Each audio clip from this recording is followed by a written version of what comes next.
ஒரு சில நாட்களில் நம்மாலே நம்ம கண்ண மூட முடியாது. எல்லாம் நல்லா போயிட்டு இருக்கு, ஆனா மனசுக்குள்ள ஏதோ வலிக்கிறது.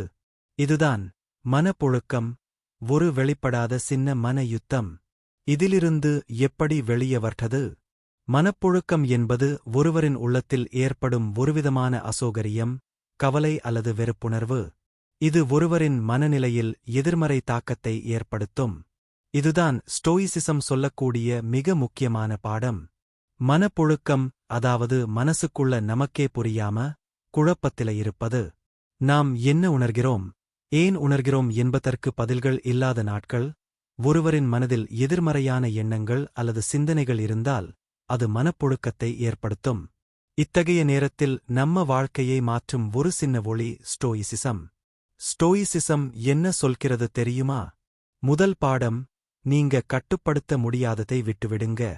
உங்க மனசுக்குள்ள ஓடும் எண்ணங்களை உங்களால் கட்டுப்படுத்த முடியாது. ஆனா அவற்றை நாம் கவனிக்கலாம். இரண்டாவது, உங்களுக்குள்ள வருகின்ற உணர்வுகளை எதிர்த்துப் போக வேண்டாம்.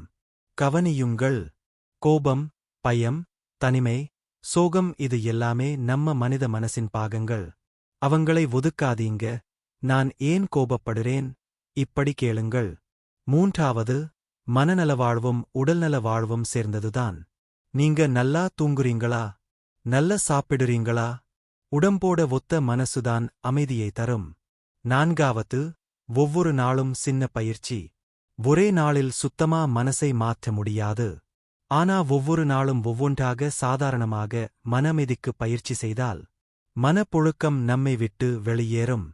மனசுக்குள்ள பிரச்சனை யாருக்கும் தெரியாது.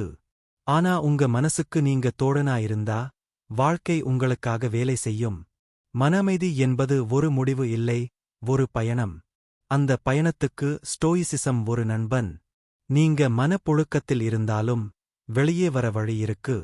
அது உங்கள் எண்ணங்களை கவனிப்பதிலிருந்துதான் ஆரம்பிக்கிறது. இன்றே ஒரு சின்ன செயலால் தொடங்குங்க. அந்த சின்ன மாற்றமே உங்கள் அமைதிக்கான வித்தாகும். மனப்புழுக்கம் ஒருவரின் வாழ்க்கையில் எதிர்மறை தாக்கத்தை ஏற்படுத்தும் என்பதால் அதை சமாளிக்க வேண்டியது அவசியம்.